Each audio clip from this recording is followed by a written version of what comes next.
Okay, physics का numerical solve करने से पहले सबसे पहले हमें गिवन डेटा लिखना होता है. So what is given data? Mahendra and Virat are sitting at a distance of 1 meter from each other. मैं डायग्राम बना देता हूं पहले. ये है महेंद्र और ये है विराट. ओके, ये उनका सेंटर ऑफ मास और वो दोनों एक दूसरे से 1 मीटर के दूरी पर बैठे हुए हैं. Their masses are 75 kg and 80 kg respectively. Mahendra का मास है 75 kg, तो विराट का मास है 80 kg. So what is given here? M1. M1 means mass of first object. So here it is 75 kg. And M2 is mass of second object, which is 80 kg. What is the gravitational force between them? तो आपको find करना है F की value, gravitational force, और हमारे पास capital G की value है which is discovered by Henry Cavendish. 6.67 into 10⁻⁻11 newton meter square per kg square. Distance is denoted by R. Here R is equal to 1 meter. Sum solve करने से पहले आपको check करना है कि सारे सिस्टम यूनिट एसआई सिस्टम में है क्या. मास का केजी है, ओके. फोर्स तो हमें निकालना है, gravitation okay, and distance 1 meter. Meter में ओके, सेंटीमीटर में होगा तो आपको मीटर में कन्वर्ट करना पड़ेगा. तो let's start. First will write by Newton's universal law of gravitation G M1 M2 upon R square. सबकी वैल्यू सब्स्टिट्यूट करनी है. फोर्स का वैल्यू हमें निकालना है. G 6.67 into 10⁻⁻11 multiply by M1. Mass 1 is 75, mass 2 is 80. So 75 into 80 M1 M2 हो गया. R square square. R distance कितना है 1 मीटर, तो 1 का स्क्वायर. Okay, next step. 6.67 ये 10 का पावर है तो उसको हम लास्ट में लिखते हैं. 6.67 इंटू 75 इंटू 80. 75 इंटू 80 करेंगे तो तुमको आंसर मिलेगा. You will gate 6000 into 10⁻⁻11 upon 1 square 1. वो 1 से कोई इफेक्ट नहीं गिरेगा. तो आपको अल्टीमेटली ये दोनों का मल्टीप्लाई करना है. तो ये 2 0 गया, 0.2 डिजिट यहाँ पर शिफ्ट हो जाएगा. 667 इंटू 60 40020 इंटू 10⁻⁻11. पर फिजिक्स कहता है कि ये आपका जो आंसर है, this answer should be greater than 0.5 and less than 5. इस आंसर को आप ये दो वैल्यू के बीच में रखने की कोशिश करो. तो मुझे पॉइंट 1 2 3 4 डिजिट के बाद मुझे पॉइंट चाहिए, तो मैं उसे 1 2 3 4 मतलब 10,000 से डिवाइड करूंगा. तो अगर यहाँ पर मैंने डिवाइड किया है तो मुझे यहाँ पर 10,000 से मल्टीप्लाई करना पड़ेगा. 10,000 मतलब 3 4 10 टू द पावर 4. मतलब ये और ये अल्टीमेटली कैंसल है, बट हमें इस वैल्यू को रिवाइज करना है as per the physics rule. तो 1 2 3 ये 4 0 गया, point after 4 digit. 4.002 into 10 to the power -11 plus 4. Minus plus minus 11 minus 4 7. Sign of the greater number -7. ये आपका फोर्स है, उसके वजह से फोर्स का यूनिट न्यूटन. तो this is the gravitational force between Mahendra and Virat. So in this way आपको solve करना है. It is very simple. सिर्फ यहाँ पर आपको पॉइंट को एडजस्ट करने आना चाहिए. ये आंसर भी करेक्ट था 40020 इंटू 10⁻11. बट फिजिक्स कहता है कि हमें आंसर इन दोनों वैल्यू के बीच में रखेंगे तो अच्छा होगा. सिग्निफिकेंट वैल्यू है वो. महेंद्रा विराट को इस फोर्स के साथ खींच रहा है और विराट महेंद्र को इसी फोर्स के साथ खींच रहा है. तो क्वेश्चन ये बनता है कि अगर ये दोनों एक दूसरे को खींच रहे, दोनों बेंच पर बैठे हुए हैं, तो ये दोनों एक दूसरे की ओर अट्रैक्ट क्यों नहीं हो रहे हैं? महेंद्रा विराट के पास क्यों नहीं जा रहा या विराट महेंद्रा के पास क्यों नहीं जा रहा? इसका आंसर है this is a very small force. इतना छोटा फोर्स है ये कि वो काम नहीं करेगा. क्यों काम नहीं करेगा? क्योंकि बेंच और महेंद्रा या विराट इनके बीच में फ्रिक्शनल फोर्स डेवलप हुआ है. उनके बीच में फ्रिक्शन फोर्स है. अगर आप ये फ्रिक्शन फोर्स 0 कर दोगे तो ऑब्वियसली महेंद्रा विराट की ओर अट्रैक्ट होगा. महेंद्र विराट की ओर अट्रैक्ट होगा. कब? जब उन लोग बेंच पर बैठे हुए उस बेंच का और उनका बॉडी का फ्रिक्शन कम होगा, उस वक्त महेंद्रा विराट की ओर जाएगा.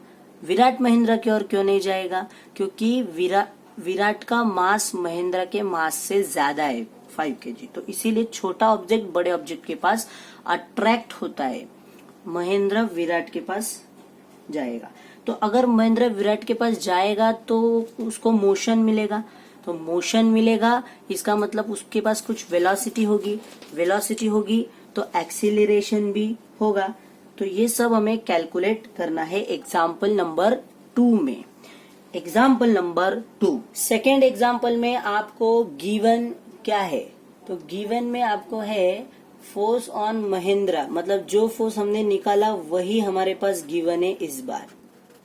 ये F का वैल्यू जो ये है वही हमारे पास गिवन है. महेंद्र का मास 75 जो हमें पता है.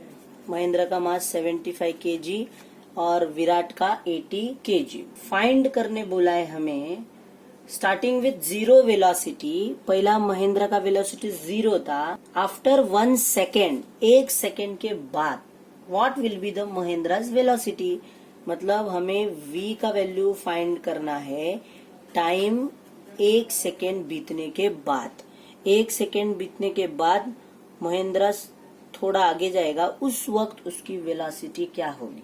And will this velocity change with time and how?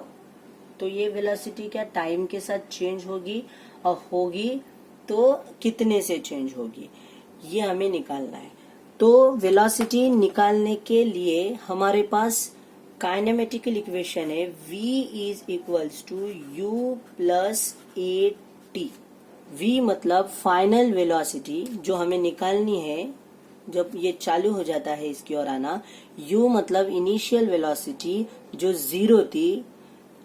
a मतलब एक्सीलरेशन और t मतलब टाइम. टाइम की वैल्यू तो हमें पता है पर एक्सीलरेशन पता नहीं है. So let me remind you, we have Newton's second law, force is equal to ma mass into acceleration. हमने फर्स्ट वीडियो में देखा था न्यूटन्स के 3 लॉ ऑफ मोशन. तो ये है by second law of motion. Acceleration is equal to force divided by mass. You will get acceleration. Acceleration मिलने के लिए फोर्स को मास से डिवाइड करना पड़ेगा. किसके फोर्स को? ये फोर्स को, ग्रेविटेशनल फोर्स. तो 4.002 इंटू 10⁻7 फोर्स डिवाइडेड बाय मास. वो मास महेंद्राज मास, उसका मास, क्योंकि वो बढ़ रहा है आगे. तो अगर आप इन दोनों वैल्यू को डिवाइड करोगे, if you will divide this, you will get answer 5.34 into 10⁻⁹. ये आपको मिलेगा एक्सीलरेशन, और एक्सीलरेशन का ऐसा यूनिट है मीटर पर सेकेंड स्क्वायर. तो ये हमें फिजिक्स की एक क्वांटिटी मिल गई एक्सीलरेशन. एक्सीलरेशन हमने क्यों निकाला? क्योंकि यहाँ पर ए की वैल्यू अगर हम रखेंगे तो हमें वी मिलेगा। ओके, ये दोनों का डिवीजन करोगे तो ये वैल्यू मिलती है आपको। v is equal to u मतलब जीरो, इनिशियल वेलोसिटी जीरो है क्योंकि वो पहले बैठा हुआ था, फिर तुमने फ्रिक्शन जीरो कर दिया इसीलिए वो मूव होने लगा, तो 0 मीटर पर सेकेंड है। v0 प्लस u0 प्लस ए एक्सिलरेशन, एक्सिलरेशन कितना है 5.34 इंटू 10⁻⁹, ये आपका एक्सिलरेशन आ गया। और t फॉर टाइम 1 सेकेंड, तो 1 second.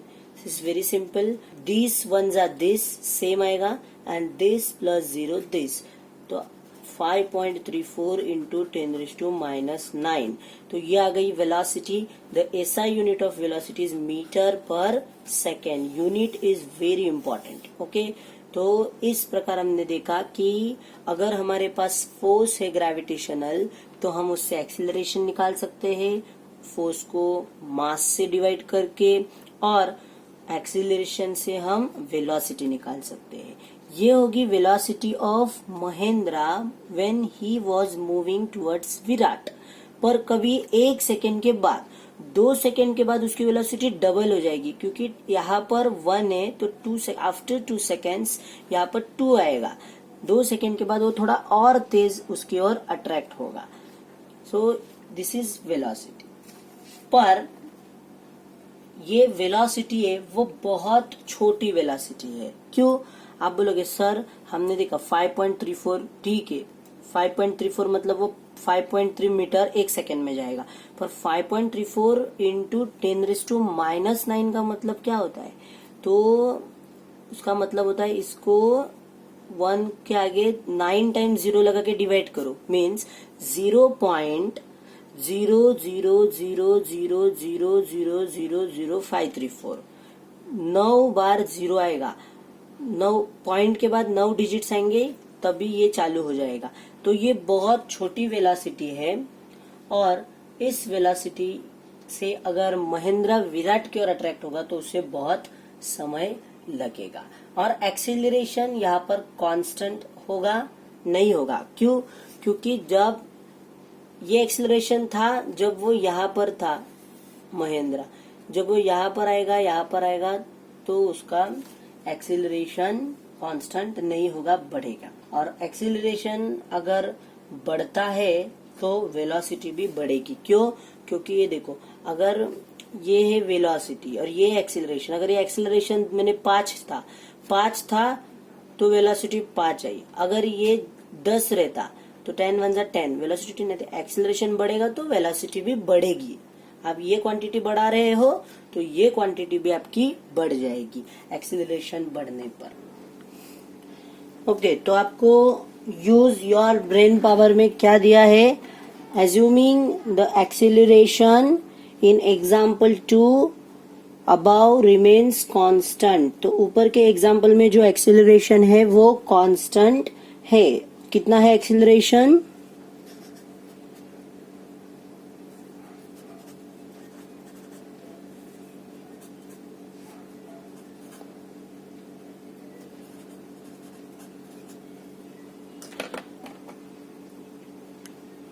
Acceleration is equals to 5.34 into 10⁻⁹ meter per second square. This is the acceleration. Now question is, how long will Mahendra take to move 1 centimeter towards Virat? मतलब विराट की ओर move करने के लिए महेंद्र को कितना time लगेगा? So we have to find time. Okay, how much distance? 1 centimeter. Distance is denoted by s, मतलब जो यहाँ पर महेंद्र था और यहाँ पर विराट था, तो महेंद्र को यहाँ से सिर्फ 1 सेंटीमीटर मूव करने के लिए कितना समय लगेगा? This is the question. Okay, तो इसका आंसर बहुत आसान है ढूंढने के लिए। Just will use equation because we have 3 kinematical equations. First is V is equal to U plus AT. Second is S is equal to UT plus half AT square. And third equation is equal to V square is equal to U square plus 2AS. इसे हम first law of motion कहते हैं, इसे second equation of motion और इसे third equation of motion कहते हैं. तो हमें डिस्टेंस पता है 1 सेंटीमीटर, तो ऑब्वियसली हम फर्स्ट फॉर्मूला यूज नहीं करेंगे क्योंकि उसके अंदर S है ही नहीं. सेकेंड यूज कर सकते हैं, थर्ड भी यूज कर सकते हैं. तो इट इज योर चॉइस, आप क्या यूज करना चाहते हो. Okay, so suppose if I am using this, no I can't use because मेरे पास वेलोसिटी नहीं है ना, फाइनल वेलोसिटी नहीं है मेरे पास. So I will use second equation. Second equation में क्या है, S is 1 centimetre. Okay, remember centimetre is CGS unit, तो कन्वर्ट इनटू मीटर. सेंटीमीटर को मीटर में कन्वर्ट करेंगे तो क्या करना पड़ता है, डिवाइड बाय 100. डिवाइड बाय 100 मतलब ही या तो डिवाइड बाय 100 करो या तो मल्टीप्लाई बाय 10⁻² करो. 1/100 मीटर लिखो, या तो कोई ऐसा भी लिखता है इस 1 को 10⁻² से मल्टीप्लाई करता है. तो इसका मतलब और इसका मतलब सेम ही हुआ, क्योंकि 10⁻² तो वो नीचे जाके होगा 10⁻², और 10 स्क्वायर होता है 100, तो नीचे 100 है ही वैसे भी आपका. ये लो या ये लो, सेम ही है दोनों. तो S is distance. I am taking 1/100 for your understanding is equal to U is initial velocity. तो महिंद्रा की initial velocity थी 0 into time t plus half a is the acceleration. Acceleration is here given in above example 5.34 into 10⁻⁹ into t square here time. Okay, now 0 into t 0, तो ये term पूरा का पूरा आपका 0 बन गया. इस टर्म का हमको कोई लेना देना नहीं है. आपको वैल्यू फाइंड करनी है t की. इस t की वैल्यू फाइंड करने के लिए 2 ये वहां पर जाएगा, तो क्या होगा 1, ये 1 मल्टीप्लाई 2, ये डिवाइड में तो मल्टीप्लाई हो जाएगा, अपॉन में है 100, और ये वैल्यू भी 5.34 into 5.34. ओके, और ये 10⁻⁹ है, उधर जाके हो जाएगा 10⁻+9 is equal to t square. I hope you understood this step understand करना बहुत जरूरी होगा, कैलकुलेशन कोई भी करेगा. अब आप इसको सॉल्व करना है, तो अभी 5.34 अगर लोगे तो आपको बहुत समय लगेगा. तो अगर मैं कंसिडर करता हूँ यहाँ पर 5 है, 5, ओके, 0.34 नहीं समझ के चलता हूँ, तो अगर यहाँ पर 5 है तो इसका कैलकुलेशन कैसे होगा, दिस इज इम्पोर्टेंट. ओके, तो ये देखो 1 into 2 2 into यहाँ पर 10⁻⁹ है, तो मैं इसको 2 भाग में बांटूंगा. 10⁻⁶ into 10⁻3 मतलब ही 1000. क्या मैं 10⁻9 को 10⁻6 और 10³ लिख सकता हूँ, क्योंकि 10³ 3 + 6 9. मैंने इसको स्प्लिट किया है सिर्फ, और नीचे है 100 into 5 is equal to t square. Okay, 5.34 की जगह 5 क्यों लिया मैंने, क्योंकि सम जल्दी सॉल्व होने के लिए. तो 0 0 कट, 0 0 कट, 5 1 जा 5 2 जा, और ये 2 2 जा 4. तो आपको क्या मिलेगा, 4 into this 10⁻6 is equal to time का स्क्वायर, टाइम स्क्वायर, ये स्क्वायर उधर शिफ्ट करोगे तो स्क्वायर रूट बन जाएगा. 4 into 10⁻6 is equal to time, 4 का स्क्वायर रूट 2 into 10⁻6 का स्क्वायर रूट क्या होगा, तो तो स्क्वायर रूट अगर जब निकालते हैं 10⁶ का, तो उसको हाफ से मल्टीप्लाई करते हैं हम लोग। पावर को हाफ से मल्टीप्लाई करेंगे तो निकल आएगा 2 1 जा 2 3 जा, तो ये आएगा 10 क्यूब। टाइम का यूनिट क्या है? सेकेंड, मतलब इतना सेकेंड लगेगा। So time is equal to 2 10 cube मतलब 1000 सेकेंड। 2000 सेकेंड के बाद महेंद्रा विराट की ओर 1 सेंटीमीटर बढ़ेगा, सिर्फ 1 सेंटीमीटर 2000 सेकेंड के बाद। 2000 सेकेंड मतलब लगभग आधे घंटे से ज्यादा, क्योंकि मैंने बोला है gravitational force is weak in nature, वो वीक है, तो 1 सेंटीमीटर कवर करने के लिए उसे 2000 सेकेंड। नेक्स्ट कॉन्सेप्ट है आपको डू यू नो को यहाँ पर जानकारी दी गई है लो टाइड और हाई टाइड की। लो टाइड मतलब समुद्र में जब पानी की level, when water level decreases in the sea, it is called as low tide, and when water level increases in the sea, it's called as high tides. High tide को आप भरती कहते हो। आपने ये सुना होगा कि आज दरिया में भरती है, इसका मतलब वहां पर वाटर लेवल ज्यादा है। वाटर लेवल ज्यादा होने का कारण क्या है? Suppose this is earth and this is moon.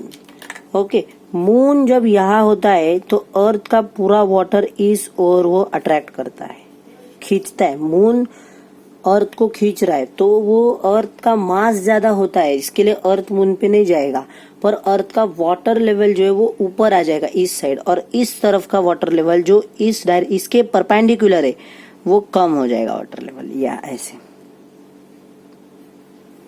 तो इस जोन में होगा हाई टाइड और इस परपेंडिकुलर जोन में होगा लो टाइड। उसके यहाँ पर हाई तो यहाँ पर लो होगा। But when moon comes here, तो ये पोजीशन पे यहाँ पर हाई टाइड होगी, तो उस समय डायग्राम कुछ ऐसे बन जाएगी। मतलब यहाँ पर हाई टाइड होगी और यहाँ पर लो टाइड होगा, तो ये दिन में 2 बार होता है। तो हाई टाइड और लो टाइड मतलब दरिया में भरती या पानी की जो कमी होती है, ओटी कहते हैं उसको, वो दोनों होने के पीछे रीजन है। इसका कारण है gravitational force exerted by moon. Okay, moon के वजह से वो होता है। Next concept is earth's gravitational force.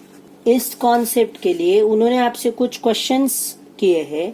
First question is, will the velocity of a stone thrown vertically upward remain constant और will it change with time?